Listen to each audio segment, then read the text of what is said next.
Well, China's defense ministry says that the military has been put on high alert and will launch military operations in response to US House Speaker Pelosi's visit to Taiwan.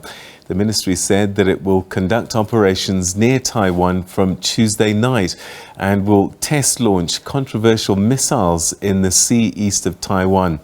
John Leboutillier is a former US States congressman from New York, and he joins us now via Zoom. Thanks very much indeed for joining us. I suppose the first thing is, just how dangerous is what Nancy Pelosi has done? Well, I don't think it's dangerous at all. I think the United States government, and she's the leader of one branch of our government, the House of Representatives, she has the right to travel to Taiwan. People from our government go there all the time. It is the Chinese who have chosen to use this as an excuse to get all upset and threaten military action and all. And I suspect that what's behind it from their point of view is that in October, the party Congress will be meeting and President Xi is trying to get a third term as president of China. They consider this. They consider this a gross provocation. Is it not provocative, though? You know that Taiwan is a sensitive issue for China. Some might even say that genuinely Taiwan is a breakaway region of Chinese jurisdiction, and that what Pelosi is doing is, knowing that it's such a sensitive issue, she's going there anyway, and that could be seen as being provocative. Well, if they want to interpret it that way, I have a different theory. I don't think it's that provocative, but I do think there's a message behind it. And I actually think the Biden administration is part of the message to China. And it's this: since the war in Ukraine, President Biden told China not to help Russia in Ukraine.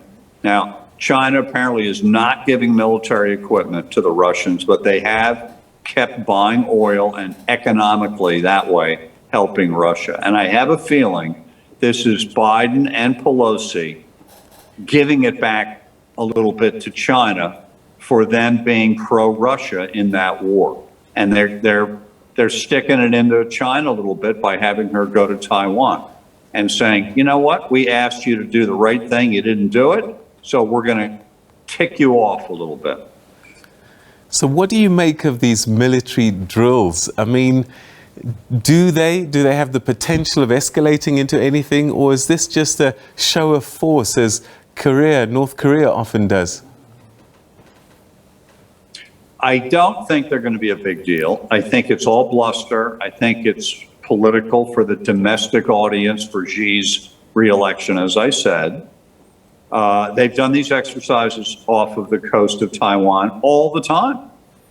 They do provocative military things all the time, trying to get something going with Taiwan that they can then, the mainland communist Chinese, can use to justify the invasion that we all fear may come one of these days.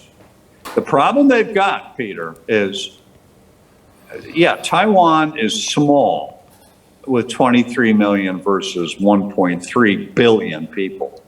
But the United States and Japan and Australia and other Pacific countries are by treaty going to defend Taiwan against communist China. And do the Chinese really want to start a war with us? I doubt it. All right, so why has it taken 25 years for someone this senior to visit Taiwan? It must be a hot potato.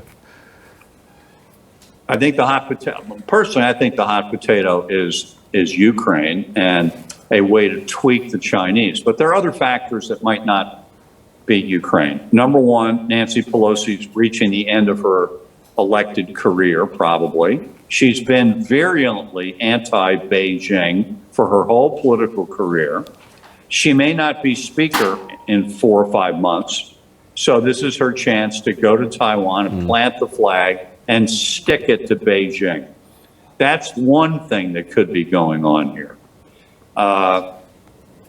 She's got a long record going back to Tiananmen Square. She went there after the tank incident of '89, and she got detained briefly in Tiananmen Square, unfurling a banner in support of the dissidents there. Okay, so the timing could be a number of things, as you said, her coming towards her term of office, Ukraine. She said in a statement that America's solidarity with the 23 million people of Taiwan is more important today than ever as the world faces a choice between autocracy and democracy. And the question then must be, there are many other countries, perhaps with a worse record. Why isn't there a fuss about going there if it's about autocracy and democracy?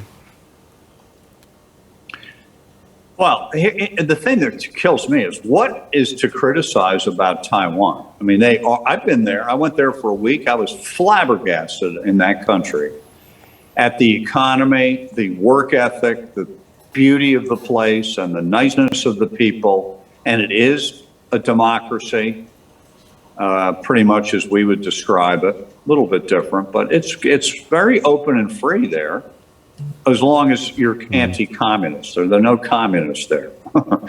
And I was very impressed with the place, and I don't see what's wrong with any American official or non-official going there.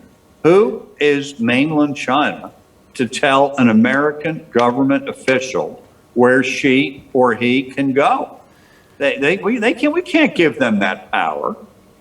So Joe Biden says that this isn't a good idea. So it doesn't sound like it's been sanctioned by the White House, or has it? Officially, every statement they made was that they were not in favor. It never came out of his mouth, but the White House and the U.S. military said they're not in favor of this trip at this time. Biden never said anything about it publicly. I suspect part of him did favor it for the reasons I said about Ukraine, as a way to stick it to these communists. And I mean, they're all peas in a pod. Xi and Putin they brag about their friendship. So why should we buckle under to them?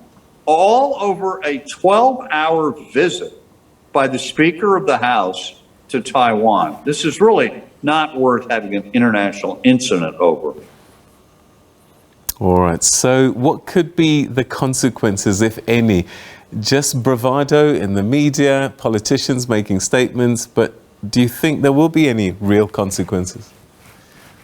Well, anytime you have military exercises and a lot of planes flying around and ships in the water, there is the chance of accidents happening. And a reckless airplane collision in Taiwanese airspace or out on the Straits of Taiwan, anything like that, could lead to military conflict. And then, boom, we're in uncharted territory. We have not fought the Chinese since the Korean War, which is 70 years ago. And that we do not want. All right, John, we're going to have to leave it there, but thanks very much indeed for your insights. Let's see what happens in the coming days. Thanks for your time. Thank you, Peter. We will see.